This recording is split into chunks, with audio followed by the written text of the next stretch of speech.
Thank you very much. We want to welcome everyone, and certainly anyone who is watching on YouTube. Thank you for joining us today as we come to this portion in the Passion story. We could take 3 months or 4 months and walk through all the various things that lead up to the crucifixion and then the resurrection.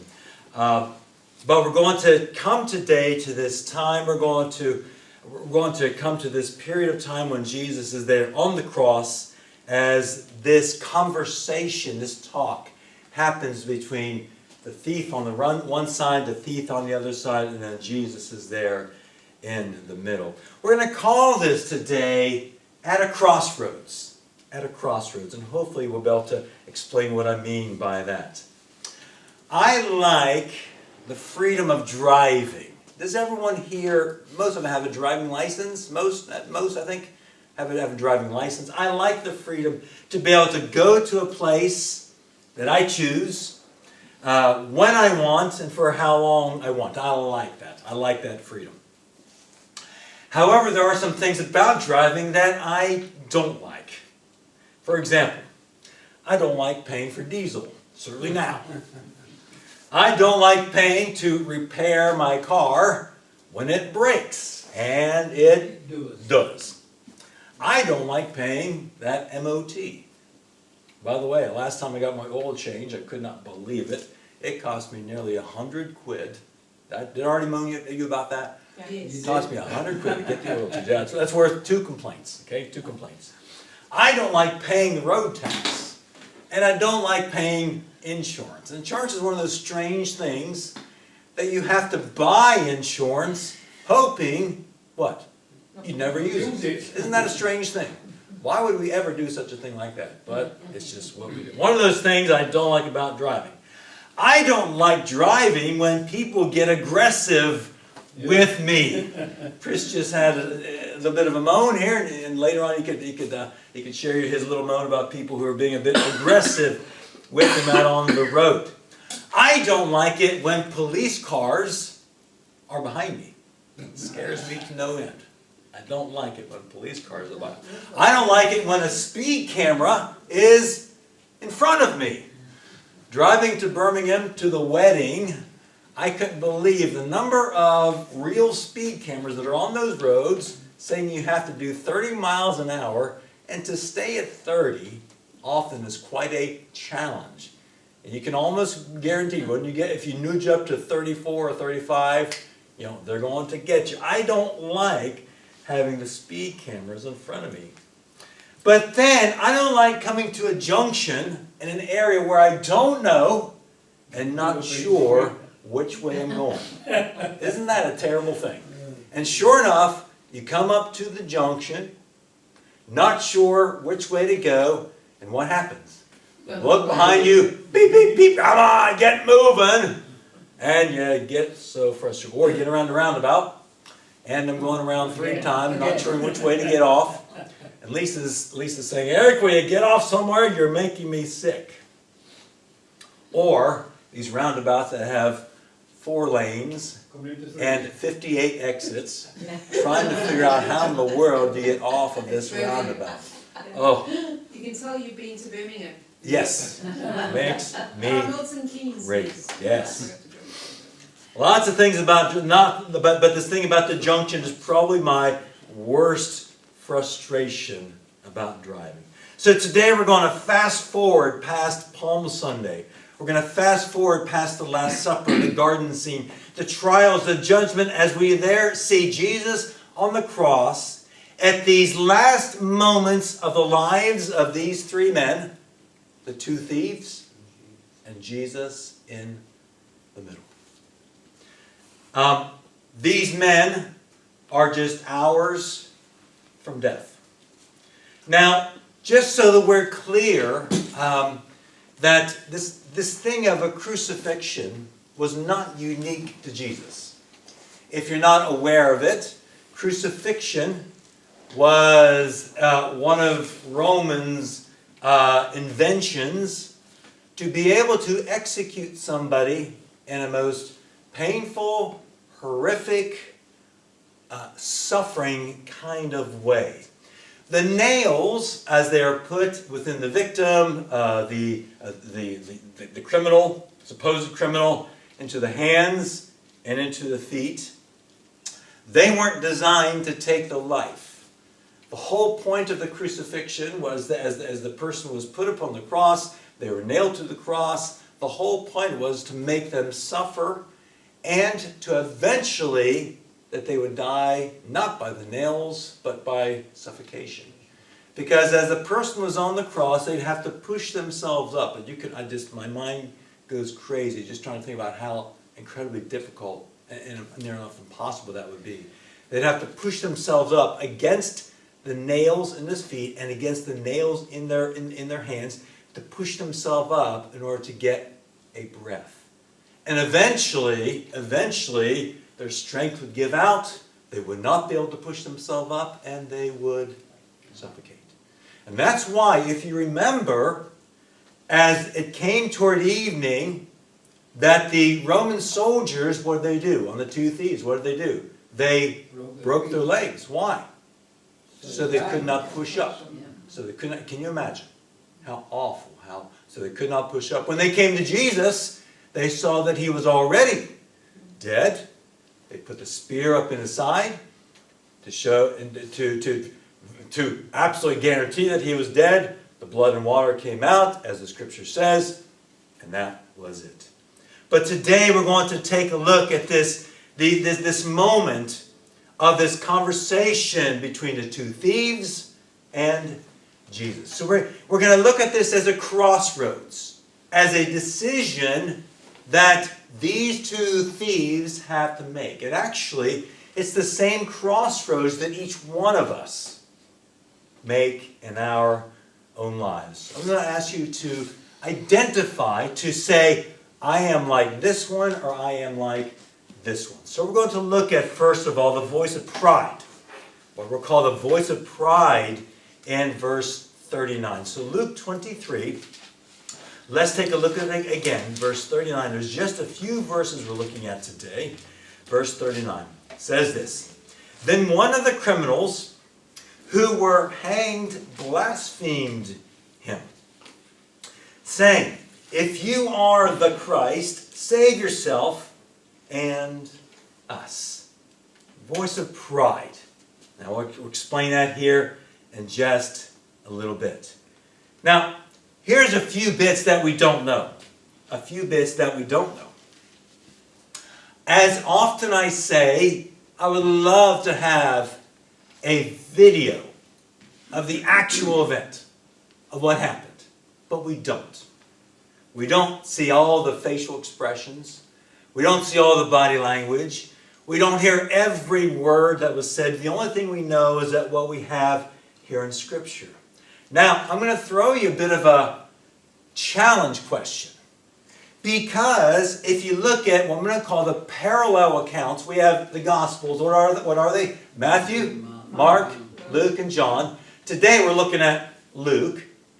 There are two other Gospels that have a very brief account, a very brief story of what we're looking at, but they're slightly different. So there are a little bit of a different story in Matthew 27. Let me just turn there. Matthew 27:44. Let me just read that to you. And let me think about that for just a moment. Matthew 27:44 says this. Even the robbers. Okay, so Matthew gives us their crime. What was their crime? They were thieves. They were thieves. Even the robbers, the thieves who were crucified with him, reviled him with the same thing. So it says these thieves were saying things against Jesus. Coming up a couple of verses, it says, the chief priest said, he trusted in God, let him deliver him if he will have him. For he said, I am the Son of God. Then verse 44, even the robbers, how many? Two. At least two anyway. Probably two, because we see that too. Even the robbers who were crucified reviled him. Now wait a minute. We have a problem. What's the problem? The Mark passage, Mark 15:32, says the same thing. That the two thieves said things against Jesus. Is the Bible wrong then? Is there a contradiction? Do we have a problem? Okay, here's my suggestion. Here's my thoughts on this. In Luke, we have a much more detailed story of what has happened. Up until now, they have been crucified. The time of darkness happened around noon. They were crucified at 9 o'clock in the morning. And quite probably this conversation happened just a little bit before noon. A little bit before that darkness came and Jesus died. So that means that they were probably on that cross for how long? 3 hours. 3 hours. Can you imagine that? 3 hours on the cross. Is it possible? Is it possible? And this is what I wonder. Is it possible that they were on that cross, all three of them on those crosses, having some kind of a conversation? And is it possible that even that second thief, that he, for whatever reason, was angry, in physical pain? And when we are in physical pain, do we say things? You better believe it. If I am in my house and I have a headache, and I absolutely hate headaches, if I've got a headache in my house, my fuse gets to be about that short. I'm telling you the truth, okay? My fuse is about that short. And I've spouted off to Lisa or Chase or whoever happens to be in my way in the house when I have a headache. I think I can have a broken arm, I'd be okay. But I have a headache. It's an absolute disaster for me. So I wonder if during those first couple of hours, as both of those thieves were on those crosses, that they both may have been saying things against Jesus and having various negative words or accusations against him. But I'm wondering at what point, if that happened, and it seems that from the other two accounts of Scripture that both were saying things, but at some point the attitude of that one thief changed. He came to a crossroad and said, what direction am I going to go? What direction am I going to go? I wonder. Now, there were different stories. But as we have the account that both thieves were saying things to him, but in Luke we see that there was a difference in the things that one thief was saying to the other. Let's think just for a moment about the background of these two. As you rightly said, they were thieves. They had stolen something. But wait a minute. Now, Rome was brutal. Talking to Neil some, and it's interesting. He says he's not so interested in sort of ancient history, old history. He might like some more of the last 100 years or so, which is fantastic. I have a real keen interest in sort of ancient history to see how things came to where we are today. Rome was brutal. They came up with this idea of the crucifixion, but to be honest with you, this was one of their worst ways to execute someone. So to execute someone for stealing something, that even seems extreme for such a country like that. So it's possible they had some sort of past background. Possible they were stealing something that was of high value. We don't know all the details. But for sure, these were two thieves that had a dark background. They had a dark past amongst themselves. But then we come to this challenge. We're going to call this the thief's challenge.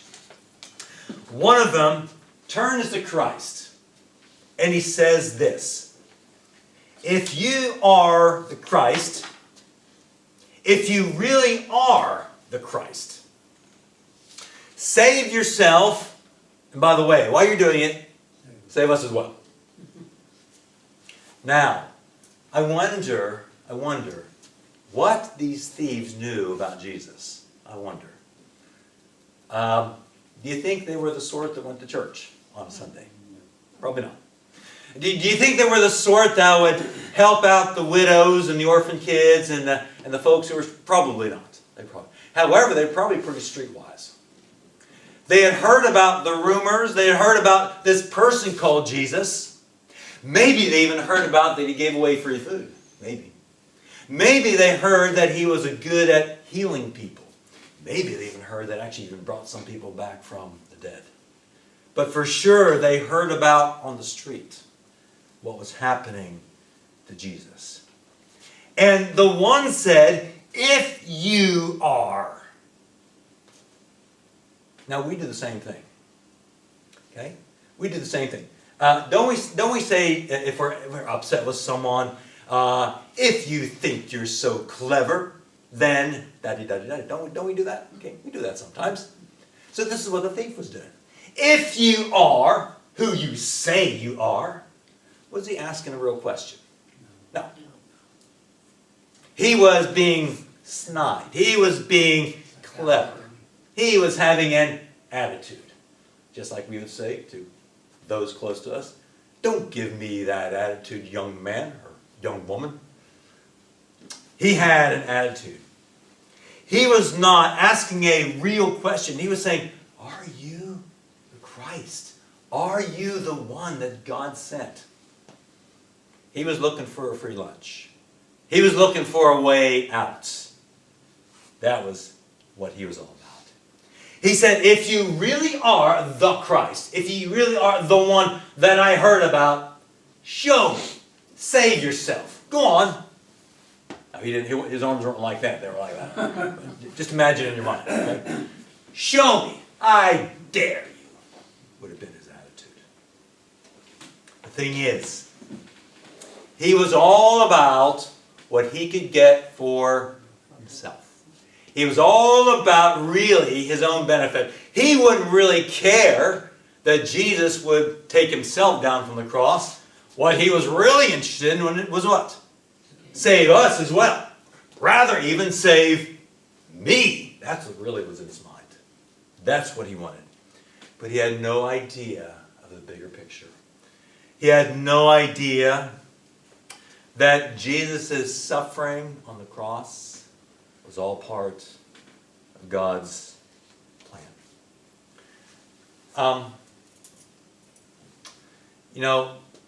Each one of us, you have gone through in your lives some painful things, I know. Speaking to Diyar and his experience in Iran and how he came, I can't understand it. I can't understand if a country that says if you become a Christian, you become a believer, then I can't understand that. I can't understand that. Doreen and Joyce have been through some horrendous physical difficulties, waist and below. I mean, my goodness. Surgeries and all kinds of issues and suffering and difficult. We could go around the room, I'm sure. And each one of us has a story. And so often the question is, Eric, why would God allow suffering? I mean, isn't it just a waste? I would like to say, and I know we've said this before, but I just want to remind us that suffering is part of God's big picture. It is part of God's plan. Your experiences, even in your suffering, is part of who you are and part of how you came to be the person you are today. The song that we sung, "It is well with my soul, and peace like a river attends my way, when sorrows like sea billows roll." Now I'm sure you remember, when I shared with you where that song came from and how the author of that song had lost his family and in a shipwreck. And when he had come across the Atlantic Ocean, and the captain said, "We think this is where the ship went down with your wife, or with your daughters, and they died."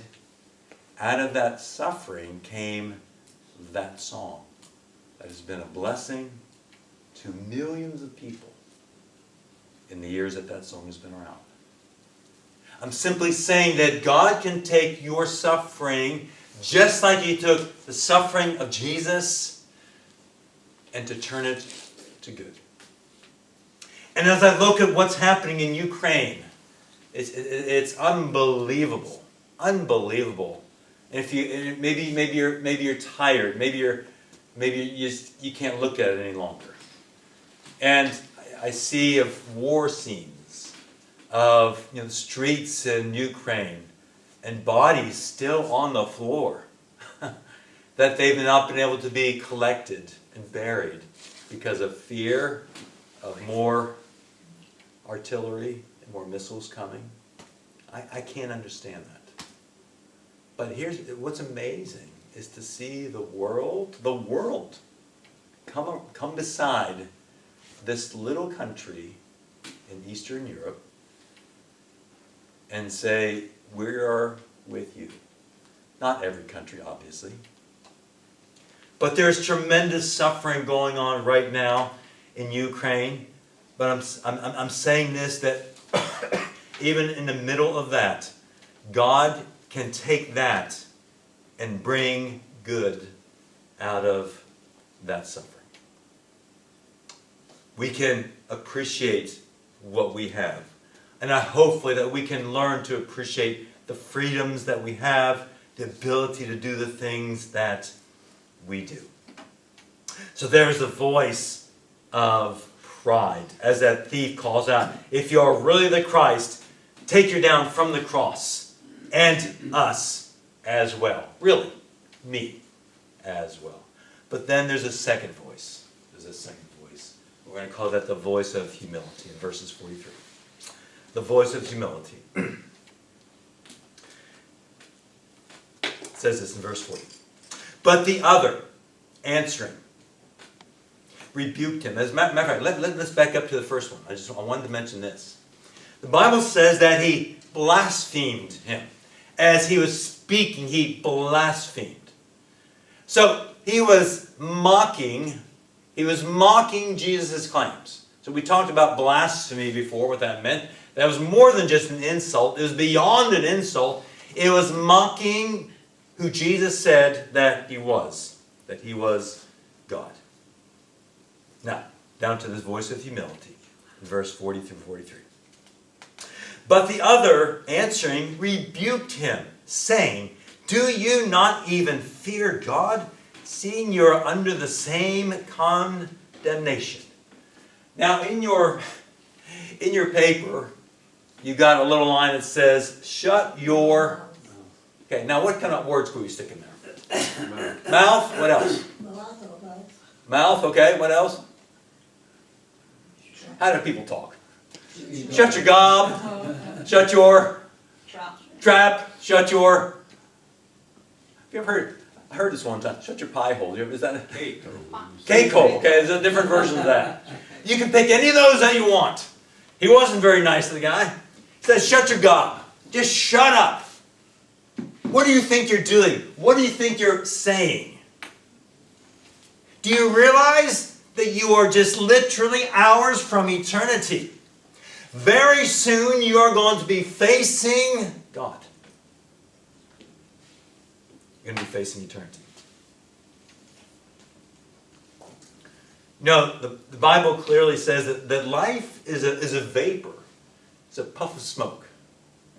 It appears and then it's gone. Isn't that the way it seems? It does seem that way. I'm not trying to be morbid. I'm not trying to be negative or so. But boy, I tell you what. You blink and the time goes. Look at the pictures of Chad. We got up on the wall when he was Aurora's age, or just a toddler.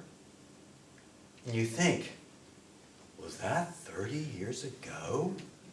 For real? Unbelievable. Unbelievable. Life is a vapor. It appears and then it's gone. I'm not trying to be dramatic, but are we prepared to meet God? That's the reality. Have you given your heart, your life to Jesus? And that's really where we are at this crossroads here. And everyone in the village has that same choice. They're at that same crossroads. As this thief was actually at quite a blessed, lucky position that he knew when his time was coming. Yeah, many of us don't know. We just don't know. But he knew that as a crucified thief, convicted felon there on the cross, he knew that his hours and his minutes were very, very limited. And as they were at this crossroads, one turned to the right, another one stayed on the left.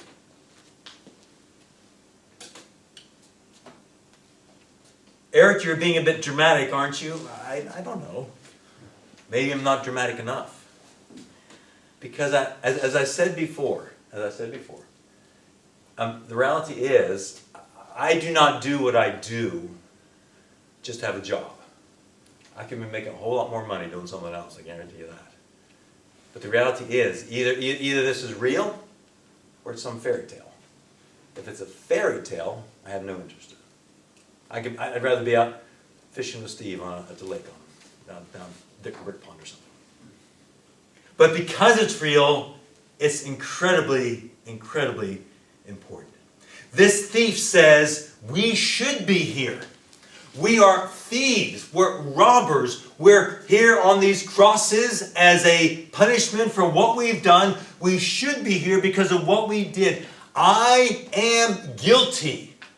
You are guilty. Jesus, he shouldn't be here. He is not guilty. He knew Jesus' innocence. Now that's a difference. That's a difference. Both thieves were streetwise. Both thieves heard the same stories. Both thieves would have been aware of Jesus' healings, the miracles, the rising of people from the dead. But it's how they understood that and whether they believed who Jesus was or not made the difference on when they came to the crossroads, whether they went to the right or to the left. This second thief realized that he was a sinner. He realized he was guilty. He realized Jesus was innocent.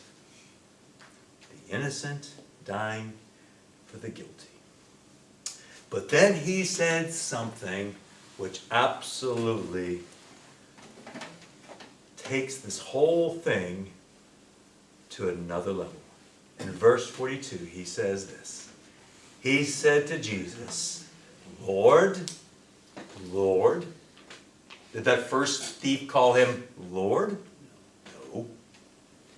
Remember me when you come into your kingdom. In that brief little sentence are some things that are revealed about this thief, what he understood, that would absolutely blow the minds of the chief priests and the Pharisees, those who had gone to all that education. But here's a thief who understood more about Jesus than these educated people. What did he see about Jesus? First of all, he saw that Jesus was a king. He was a king. He said, will you remember me when you come into your kingdom? And the kingdom has a king. Simple as that. Simple as that. Will you remember me when you come into your kingdom? Now, I don't know what the thief would have understood about the kingdom. And it doesn't matter. It doesn't matter. He knew that Jesus was way up there. He knew that Jesus was something important and someone unique. He secondly saw Jesus as God. He said, remember me when you come into your kingdom. Now, wait a minute. Hold on. Where are they? They are on the cross.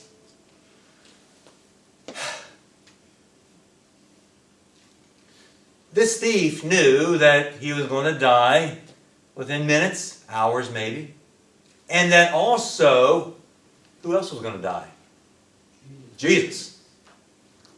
So, when he must have heard Jesus' claims about being God. And as such, maybe he probably even heard that Jesus had predicted and prophesied and said that he would not just die, but that he would rise again. So there was this understanding from that second thief that Jesus was not just king, but he himself was God as well. Wow. That Jesus had the power over death.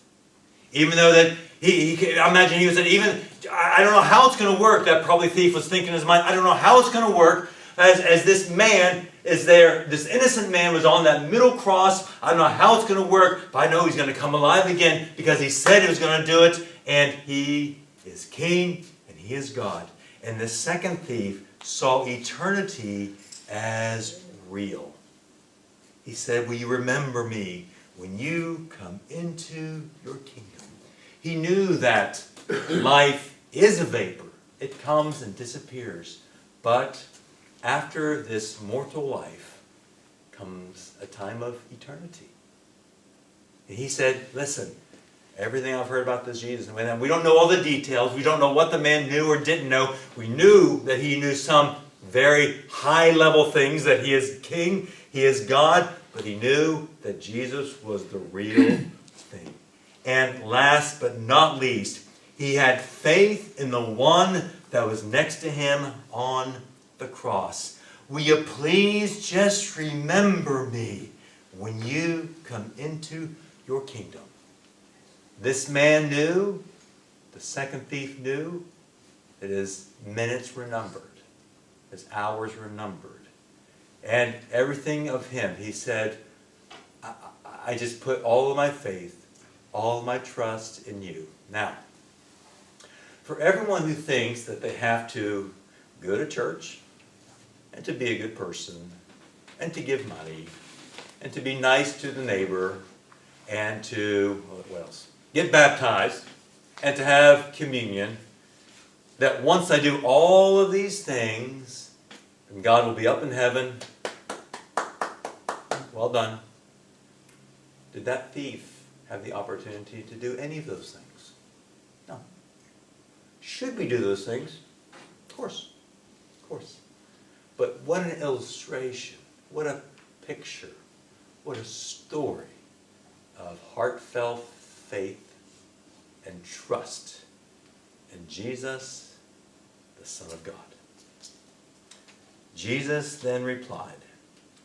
He said, assuredly, for sure, absolutely, 100%, that's the current phrase today, 100%, today, that's interesting, today you will be with me in paradise. Today you will be with me in paradise. Could Jesus see the heart of this thief? Yeah. Did Jesus say, I'm sorry, you're on this cross. You know what? You've stolen 5 things now. You've been convicted 5 times. Now you're on this cross because the Romans don't know what else to do with you. You have already spent all your tuppence. You've already given away all your tickets. There's no other chances. Aren't you glad that Jesus didn't do that? Aren't you glad that Jesus saw the heart of this man? That he understood who Jesus was? That he saw himself as guilty? But that Jesus could take care of that. And then Jesus says, today you will be with me. Now, I'm not sure I understand all what that means. And there's lots of debate. Lots of debate. Now, I think the main thing Jesus wanted to do, he wanted to give this man comfort and knowledge that even though life is but a vapor, here today and gone tomorrow, that this man would be with Jesus in heaven, paradise. Yes, we know that Jesus would have 3 days and that What all was happening in those 3 days from the time Jesus died to the time he rose again, that's a whole other big area. Okay, we're not going to get into that. But I think what we want to take away is that this man knew when Jesus said, today you're going to be with me in paradise. And however way that all worked, Jesus said, I've got you. I've got you. The other thief, wonder what he's doing all this time. You think he was listening? Don't know. Don't know. But we do know this, that as both of these men came to this crossroads, one said, all I'm interested in is myself. All I want is to get down off this cross. Second thief said, I should be here on this cross. I'm guilty. And that's a really important thing to say. Because the reality is we are all guilty. We all have sin. Okay? All of us. But he also recognized who Jesus was. He was king. He was God. He knew what Jesus could do for him. Jesus, will you please just remember me when you come into your kingdom? I promise you, today, you will be with me in paradise. What a comfort. What a comfort. For the people in Ukraine who really, truly, I would say most of us could say that we're going to be able to get in our car or walk, get back to our home, have some lunch, and relax in the afternoon. I think most of us could probably say that with pretty high degree of certainty. Reading the stories about what's happening in Ukraine, goodness, I just saw something today that in that capital Kiev, that there was a family, 2 or 3 cars, who were trying to leave. Did you see that? Trying to leave. They saw the Russians out there on the road. They stopped. One of them turned back. I think the father with his wife, something stopped, and he was shot, dead. Civilian. And that's sad. That's horrible. It's horrible. Life is but a vapor. Eric, you trying to be morbid? No. I am trying to be realistic and real. To help us realize that every day that we have a breath, it's a gift from God. Let's be thankful for that gift. Let's do our best to be the light in our community, family, in the world, that we could be able to share the story of the 2 thieves. And when they came to a crossroads, which direction? And we each have that choice on what direction we want to go.